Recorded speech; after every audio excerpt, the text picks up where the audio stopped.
제목은 음료가 된 하나님의 순결한 신부, 그렇게 정해봤습니다. 음료가 된 하나님의 순결한 신부.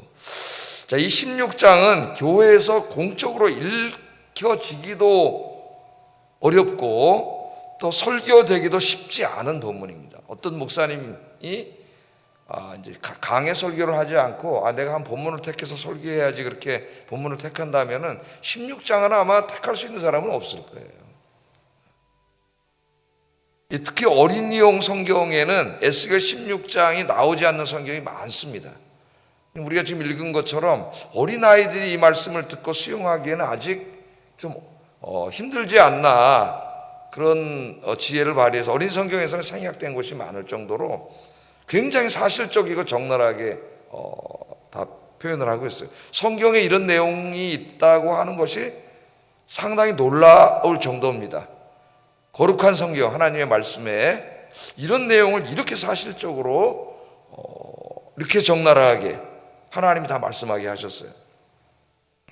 그런데 이 에스겔 10장, 만약에 에스겔 16장을 영화로 만든다면은 성인 영화가 될 거예요. 이 영화는 어린이는 볼 수 없는. 그래서 이제 어린이용 성경에는 이 부분을 잠깐 유보해 둔 성경이 많이 있습니다. 이 말씀을. 그런데 에스겔 16장은 하나님 그렇게 하신 이유가 있어요. 16장은 매우 중요한 말씀입니다. 우리가 짓는 죄가 얼마나 추악하고 더러운 것인가를, 그게 얼마나 하나님의 사랑과 은혜를 배반하는 것인가를 우리에게 아주 그냥 머리에 각인시키기 위해서 하나님이 그렇게 말씀을 하신 거예요. 근데 그 죄가 뭐냐? 오늘 여기 본문에서 지적하는 가장 큰 죄는, 전체 죄는 세 가지가 나오는데 큰 죄는 뭐냐면은 우상을 섬기고 예배함. 우리가 보통 우상 숭배라고 하고, 두 번째는 나라에 어떤 어려운 일이 있을 때마다 하나님을 의지하지 않고 열강의 왕들, 다른 나라의 왕들을 의지함. 이게 핵심적인 죄로 다루어지고 있어요. 이 두 가지가. 그러니까 하나님을 우린 예배하고 살아야 되는데 하나님을 예배하는 게 아니라 현대인들이 돈을 예배하고 돈을 숭배하죠. 똑같은 겁니다, 여러분. 우리가 짓는 죄예요. 남의 얘기가 아니에요, 지금 이 얘기가.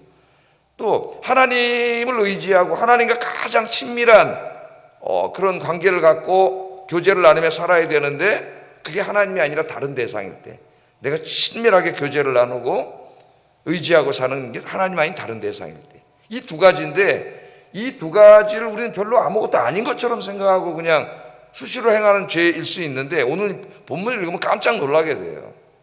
이 죄가 바로 오늘 나오는 여기 음탕한 여자가 짓는 죄하고 똑같다는 겁니다. 똑같다는 거예요.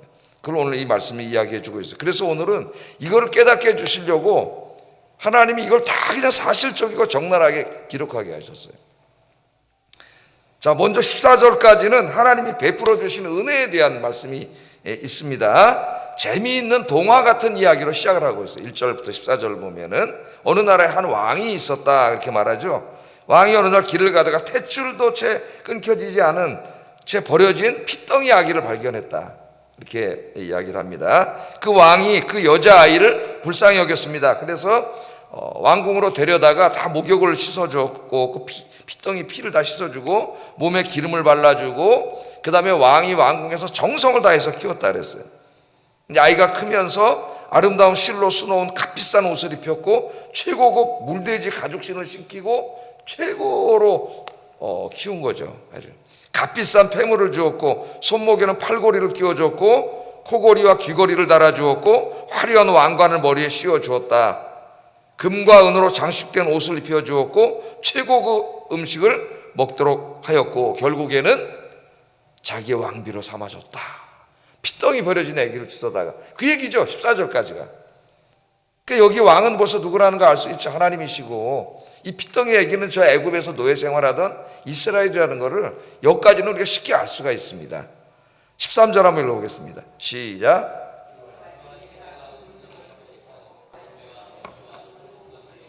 또 고운 밀가루와 꿀과 기름을 먹음으로 크게 곱고 형통하여 왕후의 지위에 올랐느니라. 하나님이 그렇게 은혜를 베풀어 주셨다는 거예요.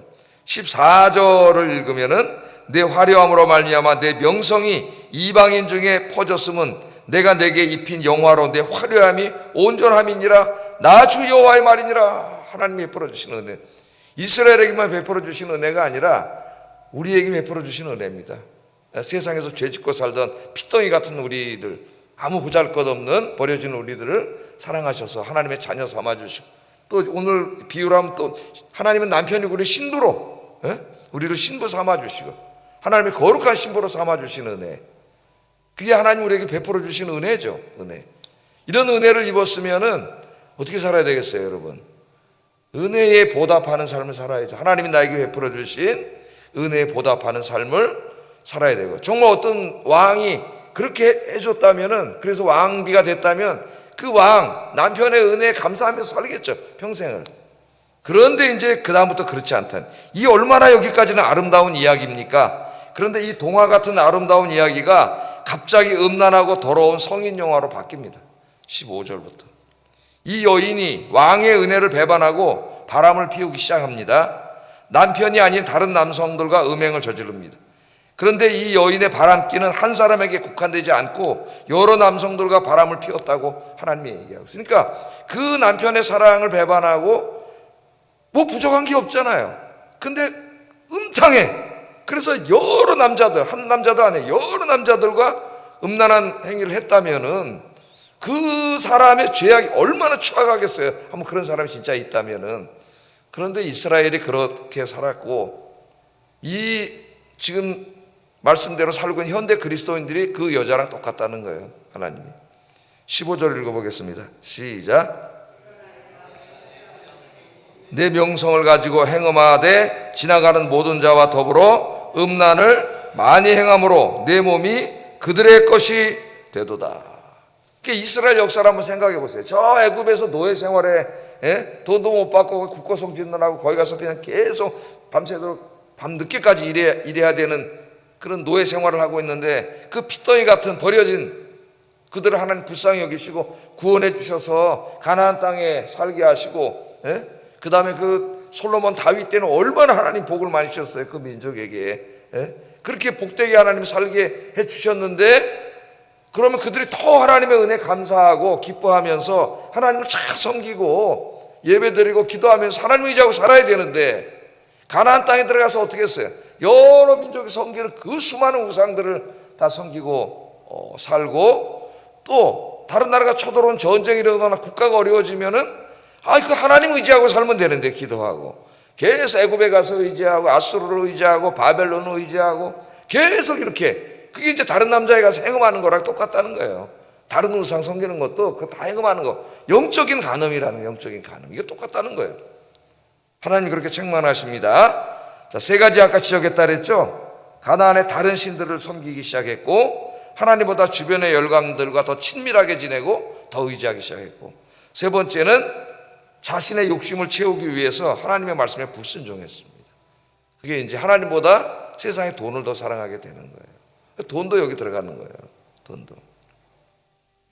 자, 이 죄악이 얼마나 크냐 하면, 이 음탕한 여인이 현실 사회에서 이런 여자가 있다면 모든 사람이 손가락질하고 그렇게 추악하게 여기는 그 죄인데, 하나님이 보실 때는 똑같다. 그런 죄다. 이걸 깨닫지 못하기 때문에 하나님이 비유로 설명을 하셔요. 이제 내일 공부하게 될 17장도 또 비유로 설명하시는 거예요. 독수리 2마리가 나옵니다. 내일 말씀에는 이 비유로 이렇게 설명을 하시는 거예요. 자, 그래서 이 세 가지를 간단하게 22분 간단하게 빨리 묵상해 보면, 첫째는 이제 이 영적인 음행입니다. 이 신앙적인 음행. 이건 뭐겠어요? 우상숭배죠. 우상숭배. 그 우상숭배한 내용들이 나와요. 16절에 내가 내 의복을 가지고 너를 위하여 각색으로 산당을 꾸미고 거기에서 행음하였나니 이런 일은 전무후무하니라. 비유로 말하면 왕이 막 얼마나 좋은 천 비단으로 막 옷을 만들어 줬겠어요. 청천연색으로.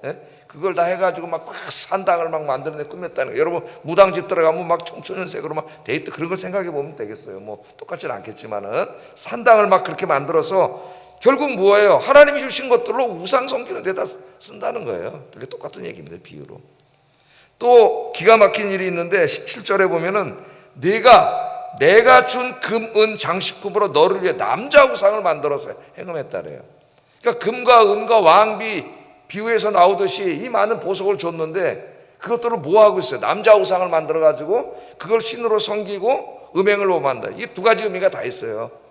영적인 의미도 있고 실제로 남성의 그런 걸 형상을 만들어 놓고 음란한 짓을 하는, 지금 우리 사회가 그렇지 않습니까? 이 사회가 그런 행위를 어떤 사람이 여인이 하고 있다면은 모두가 얼마나 추악하게 보겠냐 이거예요.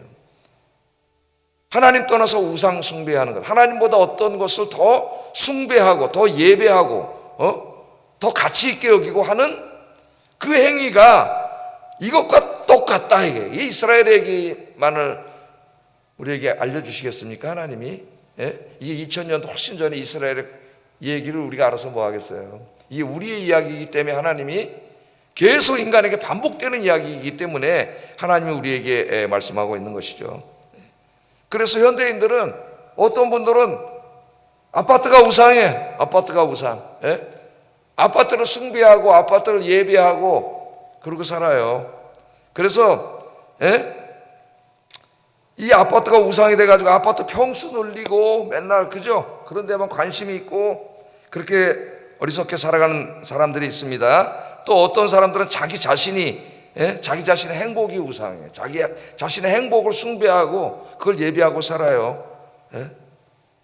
그래서 하나님이 주신 것들을 다 그것들을 위해서 소비하고 사는 거예요. 좋은 옷 사 입고 좋은 음식 먹고 아름다움과 건강을 가꾸고 좋은 곳에 여행 다니고 좋은 가전제품 사고 좋은 차 사고 좋은 집 사고 온통 자신을 위해서 다 자기 자신이 하나님이 된 거지. 숭배를 한 거죠. 똑같은 걸 하는 거예요. 하나님이 똑같은 걸 하는. 그걸 남자 우상 만들어 놓고 그 하나 이거나 다 똑같은 걸 하는 겁니다. 하나님. 근데 못 깨달으니까 하나님이 이 지금 사실적인 얘기로 깨닫게 하시는 거죠. 물론 그리스도인들도 이런 모든 것들이 어느 정도 있어야 되겠죠. 그러나 이것보다 더 그걸 숭배하는 게 문제고 하나님도 그것들을 위해서 존재하는 게 되잖아요. 하나님 돈 주세요, 뭐 주세요, 뭐 주세요, 뭐 주세요. 그거 가지고 이제 또 자기를 더 숭배하고 살아가는 이 현대인들, 자본주의 사회에 살고 있는 많은 어리석은 그리스도인들의 죄를 깨닫지 못하니까 에스겔 16장에 차마 읽기도 어려운 이 음란한 행위로 하나님이 책망하고 있다. 책망하고 있다. 에스겔 16장이 있는지나 아는지 모르겠어요. 한국 교인들이. 교회를 평생 다녀도. 이게 무슨 얘기인지 읽기를 하고 있는지. 하나님은 이렇게 말씀하셨는데 에스겔 16장에. 이게 첫째 신앙적인 음행이고요. 두 번째는 정치적인 음행이에요. 정치적인 음행. 하나님보다 열방과 더 친밀하게 지낸 거예요. 그러니까 여기 지금 여러 나라들의 이름이 나오잖아요. 그죠? 근데 이것은 차마 진짜 읽기도 어려울 정도로 하나님이 하나님보다 다른 대상과 더 친밀하게 지내고 하나님보다 다른 대상을 더 의지하고 그렇게 살아가는 행위를 얘기하실 때는 정말 차마 입으로 읽기 어려운 성경이라고 하는 말로 적나라하게 하나님이 음탕한 여인의 비유를 했어요. 25절 26절 보면은 내가 높은 대를 모든 길 어귀에 쌓고 내 아름다움을 가증하게 하여 모든 지나가는 자에게 다리를 벌려 심히 음행하고 하체가 큰 내 이웃나라 애굽 사람과도 음행하되 심히 음란하여 내 진노를 샀도다. 읽기도 어려워요. 그래서 애들 성경에서는 유보한 거예요. 말씀을 읽기 어려워서. 28, 29절 내가 음욕이 차지 아니하여 또 아수르 사람과 행음하고 그들과 행음하고 아직도 부족하게 여겨 장사하는 딸 갈대아까지 가서 심히 행음하되 갈대아는 바벨론이죠. 아직도 족한 줄을 알지 못하. 그러니까 완전히 그냥 음욕에 불타는 여인, 음탕한 여인으로 얘기한. 그게 뭐예요? 뭐가 지금 그렇겠다는 거예요? 삶을 살다 보면 어려운 일이 누구나 올 수가 있지 않습니까? 나라적, 민족적, 국가적으로 보면은 전쟁이잖아요, 전쟁이 일어나면 어떡하냐는 거예요. 아수르에 가서 행음하고, 바벨론에 가서 행음하고, 애굽에 가서 행음했다는 얘기는 뭡니까, 이게? 그들에 가서 뭐예요? 도와달라 그러잖아요. 성경이 여러 번 나옵니다. 우리 이제 열왕기서 공부하고 있는데 여러 번 나와요. 열왕기 하 1장에도 나와요. 아하시아 왕한테. 그래서 하나님 뭐라 그랬어요?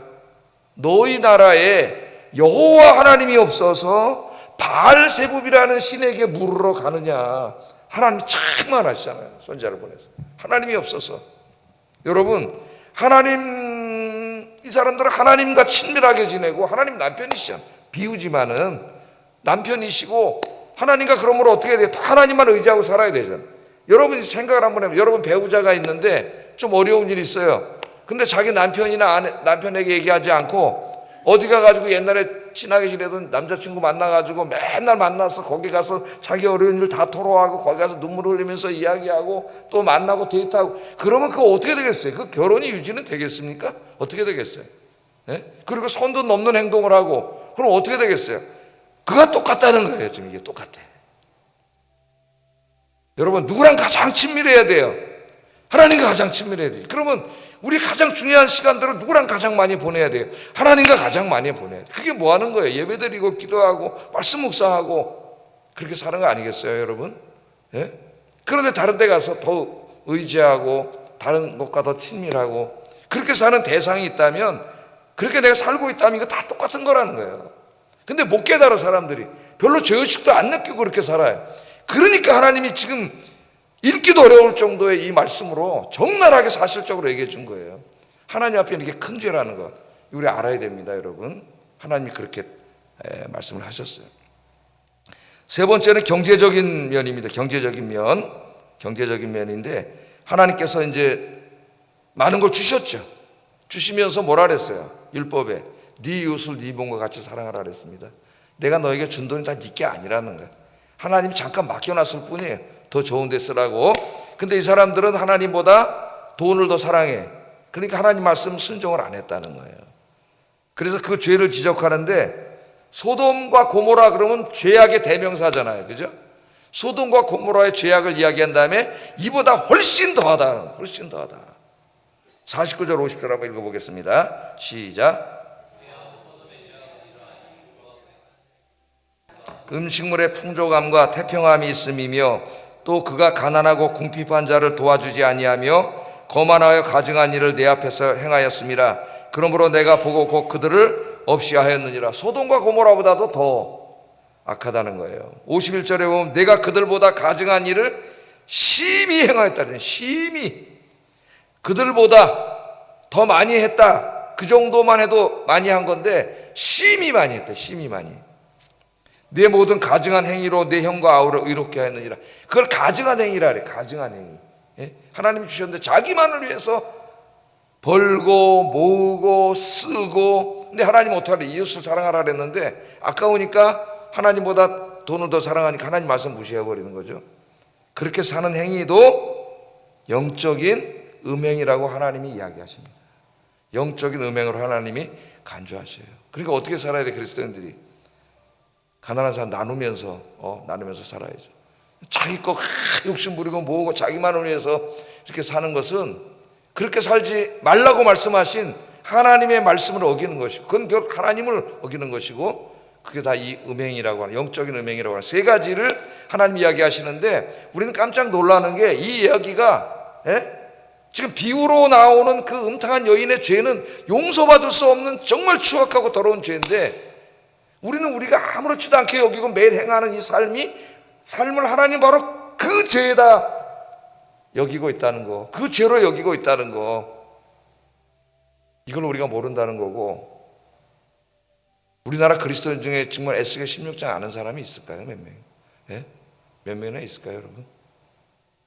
오늘 여러분들 우리가 이 하나님께서 이 말씀을 우리에게 주셨습니다. 이 세 가지 말씀을 늘 기억하고 하나님 아버지, 하나님 한 분만 예배하고 숭배하고 경배하고 우리는 그렇게 살아야 되겠어요.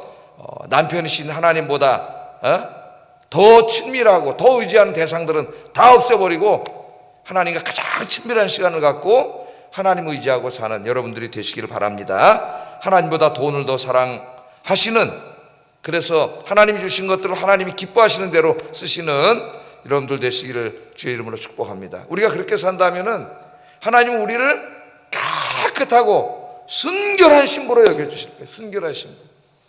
그래서 하나님 앞에 섰을 때 정말 점도 없고 흠도 없는 깨끗하고 정결한 신부로 서시기를 주의 이름으로 축복합니다. 바울은 자기 목회의 목표를 여기다 뒀잖아요. 고린도후서 11장에 보면은 그 목표를 뭐라고 뒀어요?